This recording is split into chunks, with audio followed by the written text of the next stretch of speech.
comment on the last video I uploaded on No Excuse. Ed Gosslien, he commented, they should all have to fix what they design.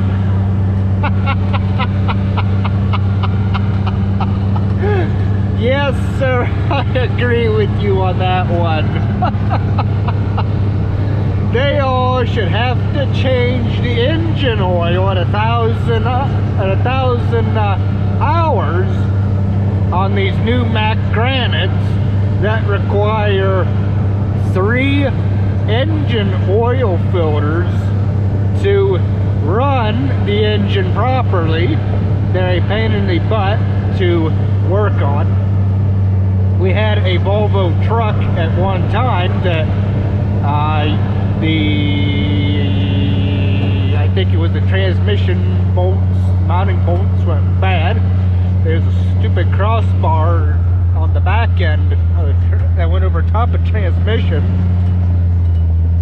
Or was it underneath the transmission? I don't remember. But it took like a day and a half just to get at that dumb thing. Or was it 6 hours? I don't remember. It was a long time just to get after transmission bolts. These newer Macks aren't no better. They're no better. They're just basically a Volvo.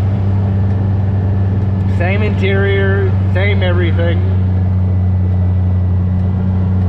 But no, I totally agree with him about these engineers, how they should work on stuff that they manufacture.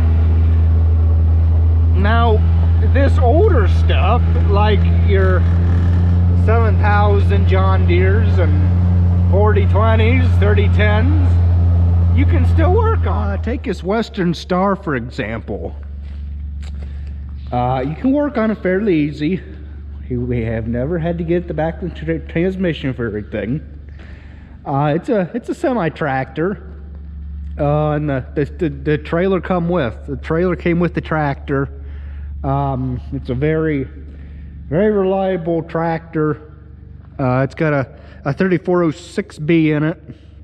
Same thing as the off-road trucks, and no, the generator's a 3406A. I think the B's and the A's and the B's were similar, I think. I'm not sure, but that's been a pretty reliable tractor. Actually, all of our trucks have. I ain't knocking none of them. Now, these John Deere tractors, these 7000s, that one and that one, those two, I mean, they are very reliable. If I had to pick, honestly, between the two of them, it would be a tie because of the pros and cons. The pros of the 7800 being the fatter tires. I would pick this tractor over that one just because of the ride quality. Now, it's not John Deere's fault. Don't misunderstand me. It's not John Deere's fault for the tires. It's our local heavy equipment tire manufacturer. They don't understand agriculture. And I, for the life of me, don't remember what was on that tractor for tires. That's my fault. I should have took pictures, should have took video, but I didn't. I was away for the day, and you know how it goes. You go away and they come and everything gets all mixed up. But so I'm not knocking the two. They're very reliable tractors. Actually, all three of these are very reliable. I can't say a bad thing about them. This one's got high hours because we use it for everything. Actually, what does the thing have for hours? I think it's got like 5,300 and some hours. if I am thinking right, 5,623 hours. Actually, it'll be 5,624 hours. That's a lot of hours for a tractor. When we bought this thing, I think it only had like 30 some or 20 some hundred hours. I don't know. It was low. But we primarily, I mean, this one gets used for everything.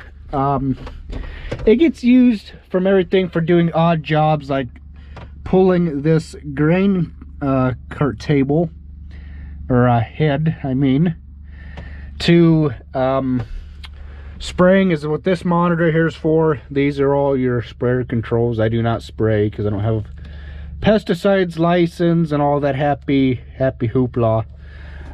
I don't want to spray anyway. It's too darn complicated, to be honest. Round bale monitor for the round balers tractor.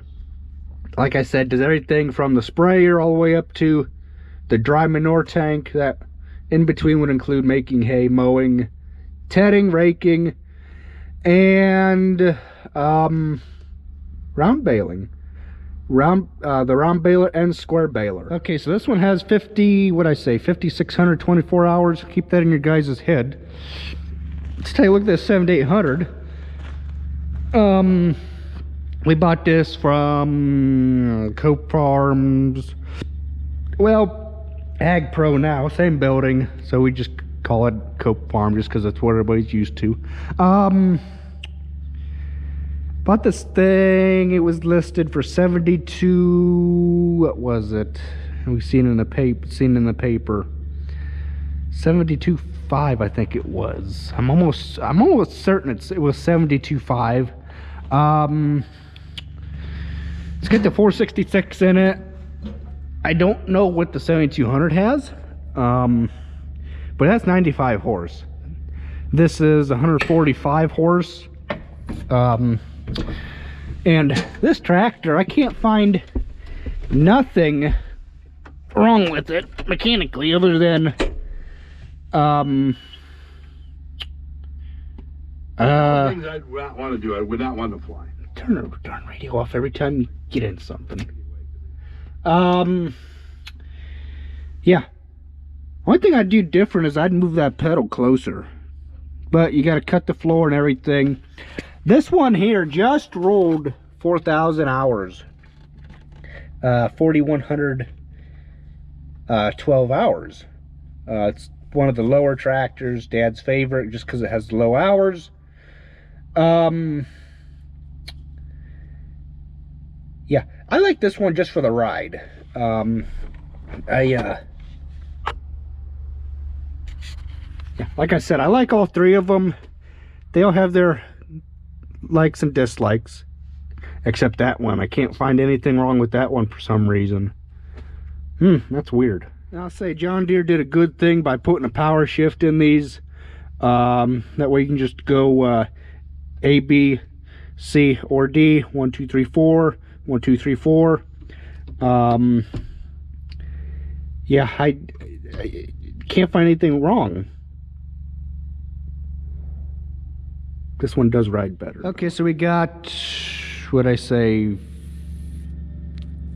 3,624 hours, 4,112 hours.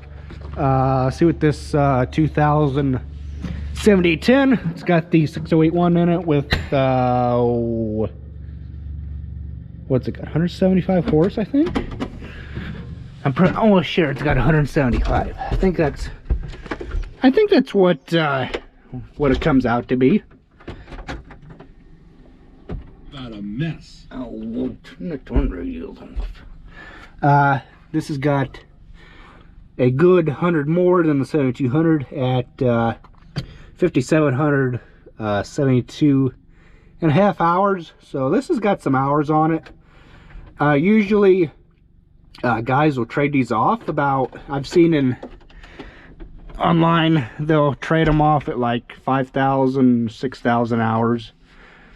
I think I've seen these go up to anywhere around like 10-15,000 hours, which that's a lot of hours for a tractor, I think. I don't know.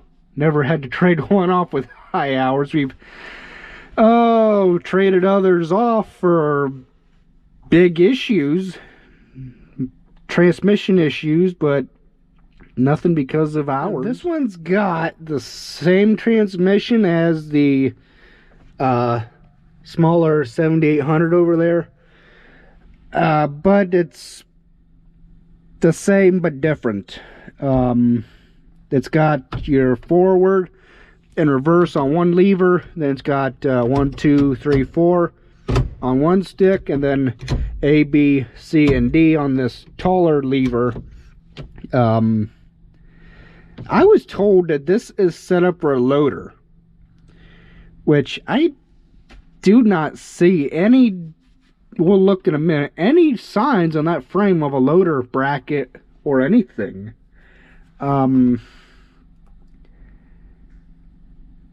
I don't know. This would make an awesome loader tractor, but it's too darn big. It'd be awesome for moving around bales, which I'll touch on that in another video. But, you know, and I was told with these tractors that you do not need a clutch pedal. That one being power shifts. You don't need a clutch pedal from going from forward to reverse. Well, I use them when I'm hooking up to stuff. Now, if you're just moving it around, you know, just hauling manure, and you say you pull up to the barn, you go to back up, as long as you are not in D range, see, drive, you can shift from forward to reverse without using the clutch. If you're in any other gear, C, B, or A, you can get away with that, you know, without the clutch. You can, you know, just pulling the stick backwards. But as if you're in D and you want to, you know, I downshift. It's just common sense. It's just downshift to a desired gear or range before attempting to shift. That's just me, and I know there's a lot of other guys like that. You technically, so again, you don't need to clutch. They just put that on there as a helper for like when you're, they just put that clutch there for when you're going from ranges. You don't need to clutch when you're going from forward to reverse. You only need it when you are shifting ranges. Okay? I hope everybody understands what I mean by that. And if there's somebody out there that wants to correct me, by all means, I don't care. I can take it. I'm a grown man. But yeah, like if I'm hooking up to that ripper or something, yeah, I'll use a clutch. I'll use it. Hooking up to a manure spreader, I'll use it.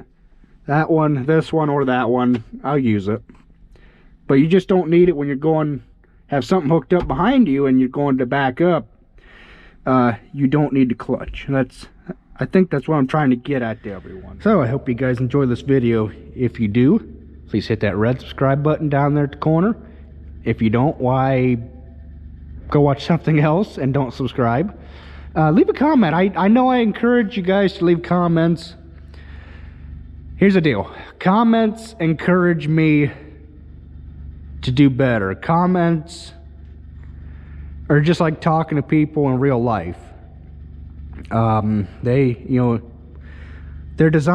comments are designed to encourage one another. I don't know why people gotta bash YouTube creators with comments, hateful, hurtful comments. That don't make sense, but people can do whatever they want. This is part of life. But yeah, leave a comment. You know, I have like 2,380 some subscribers, and I get like a handful of comments, like 5 comments or so on a video, and I know I'm begging, but It happens. So, guys, enjoy. Thanks for watching.